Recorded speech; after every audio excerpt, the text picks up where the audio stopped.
The ocean winds of Madeira whisper through narrow alleys, where a young boy chases a worn-out football. The streets are steep, the ball battered, but his dream impossibly bright. The sun dips below the Atlantic horizon, painting the sky gold, and still he runs. Barefoot, hungry, determined. Cristiano was just a kid then, one among many. But something inside him refused to settle.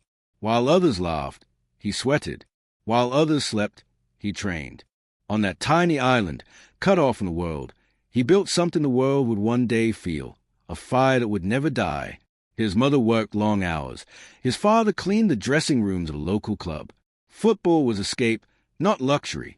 The smell of grass, the thud of the ball, the echo of cheers from somewhere far away, they became his heartbeat. At night, he'd stare at the ceiling of their small home, listening to the wind outside, whispering to himself, one day. But dreams have a price.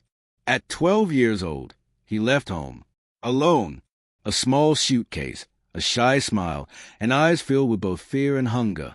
The plane lifted off, and Madeira faded beneath him, his childhood disappearing into clouds. In Lisbon, the world felt colder, louder, harsher. He missed his mother. He missed home. Sometimes he cried himself to sleep, a boy too young to carry such weight. They mocked his accent. They laughed at his skinny frame. They said he was too emotional, too ambitious, too much. He trained harder. Every insult became a rep, every doubt became fuel. When his teammates went home, he stayed behind, sprinting, shooting, repeating, over and over until his legs burned and lungs screamed. He wasn't chasing applause. He was chasing survival. There's a moment that defines every legend, the breaking point. For Ronaldo, it was at night, alone on the pitch under flickering streetlights. He whispered to himself, I'll show them.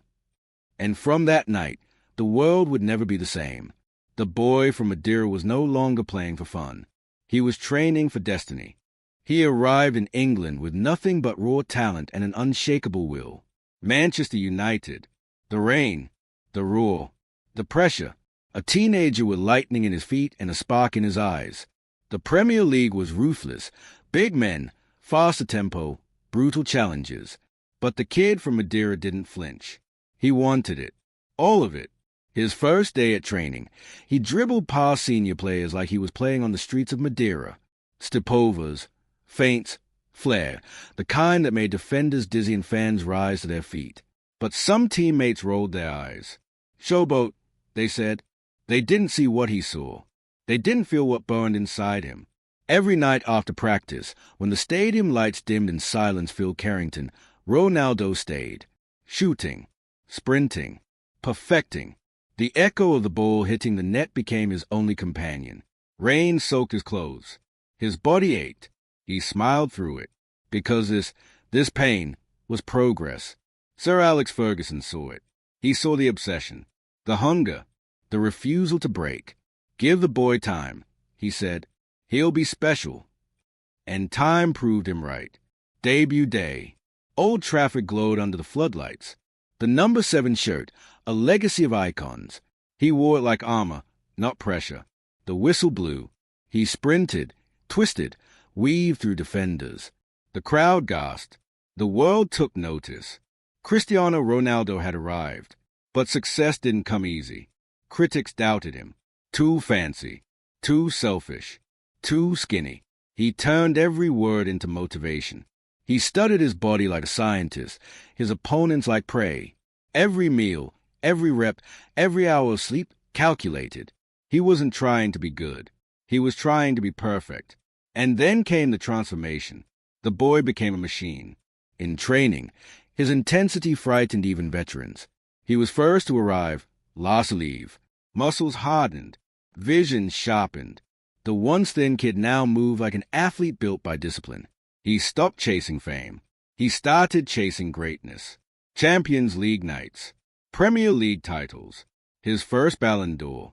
Tears rolled down his face as he lifted it. Not of pride, but of validation. Every lonely night in Lisbon, every moment of doubt in Manchester, it was all worth it. He had risen. But behind the glory was solitude. Fame brought noise. Money brought pressure. Expectations crushed him like weight plates on his chest. He carried it silently. When he scored, he didn't just celebrate. He exhaled years of struggle in one scream, a release of everything he'd been holding. Every goal was personal. Every victory, proof that belief is stronger than circumstance. Old Trafford adored him now. The fans chanted his name. But deep inside, Ronaldo knew this was just a beginning. He'd conquered one mountain. Now he was staring at another. Higher, colder, harder. Spain, Madrid, the city of white shirts and impossible standards. The gates of the Santiago Bernabeu opened to flashes, cameras, and a thunderous roar. The most expensive player in football history had arrived. 94 million euros. One signature that changed everything. He stood there, hands raised, staring at a sea of fans, thousands chanting his name before he had even touched the ball. Some smiled. Some doubted. But he just nodded. Because Cristiano Ronaldo didn't come to be liked. He came to conquer. The first months were brutal. Every miss was a headline. Every draw, a crisis. Every move, compared to Messi. But under that pressure, Ronaldo didn't crack. He crystallized. Pressure made him sharper, stronger, unbreakable. Training became war. He'd arrive before dawn, when Madrid still slept, and run sprints until his lungs burned. He'd stay after everyone left, perfecting his free kicks until the ball bent exactly as he imagined. Rain, heat, silence. It didn't matter. He trained for moments, not comfort. And soon, the world saw the result. Goals. Impossible goals. Headers that defied gravity. Free kicks that curved like poetry in motion. Numbers that shattered records once thought untouchable. Year after year, he scored, led, carried, and bled for the badge. But behind every roar of the Bernabeu was something deeper, rivalry. Lionel Messi, the genius from another world. Two men, two destinies.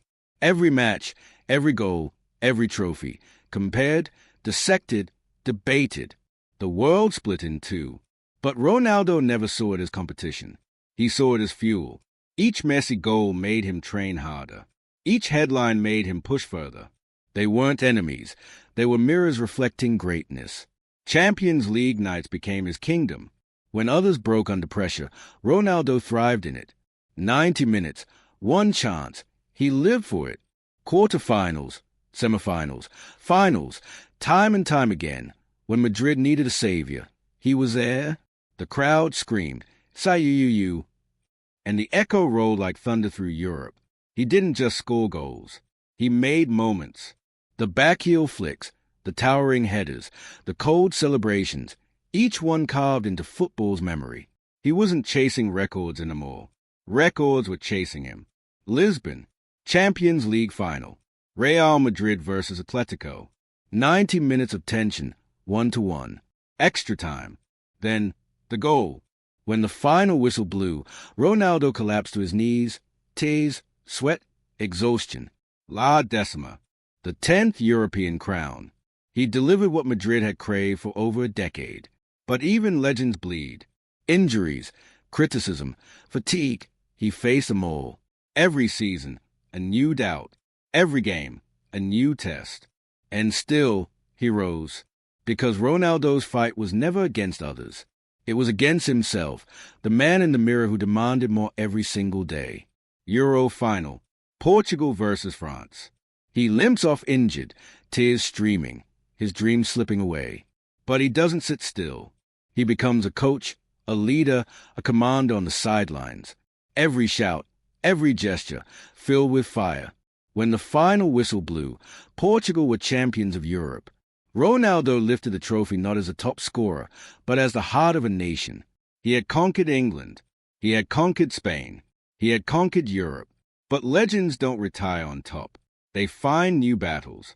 And his next one waited in Italy, a new country, a new challenge, a new mountain. Turin. The cold air bites. The cameras flash again. A new chapter begins.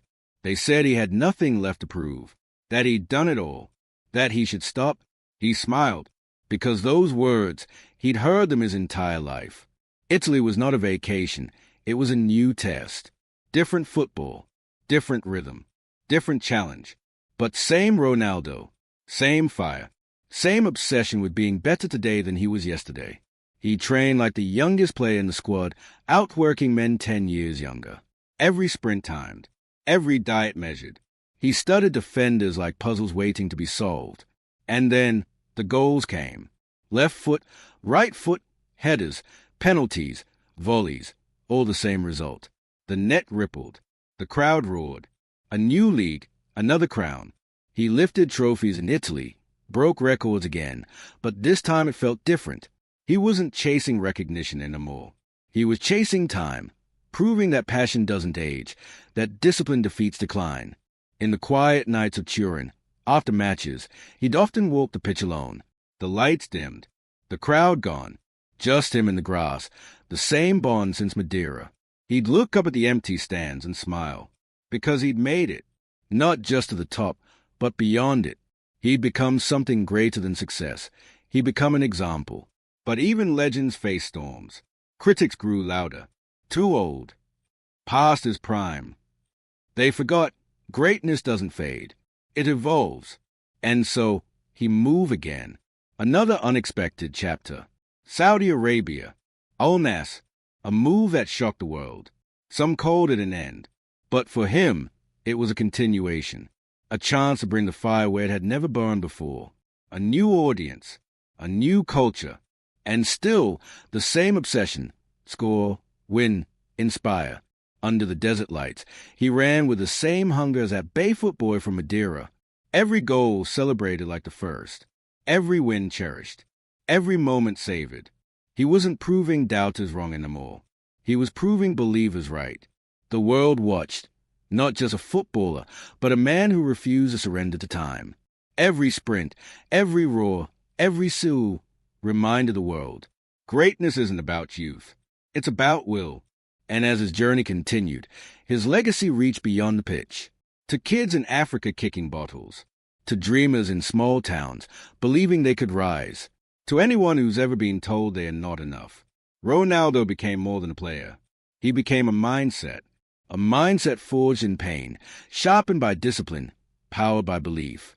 From Madeira's streets to the world's greatest stages, he showed what happens when you never stop chasing excellence. When you turn every failure into fuel. When you choose work over words, purpose over comfort. Today, when the stadiums chant his name, it's not just admiration, it's gratitude. Gratitude for showing that dreams can outlive doubt. That legends are not born, they are built rep by rep, day by day, choice by choice. Now, picture it. A quiet stadium, lights fading. Ronaldo stands at the center circle, alone. He looks around, at the ghosts of every match, every roar, every heartbreak. He closes his eyes, and smiles, because the boy who once played barefoot on a rocky island became the man who conquered the world. Because even after the trophies fade and the applause stops, his story remains. A reminder to every soul watching that limits are illusions. That pain is temporary, but purpose is forever.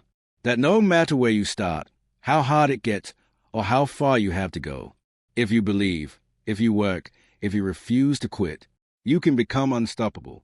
And somewhere in the night, under the echo of a distant Sioux, you can almost hear his heart whisper what it always has since that first kick in Madeira.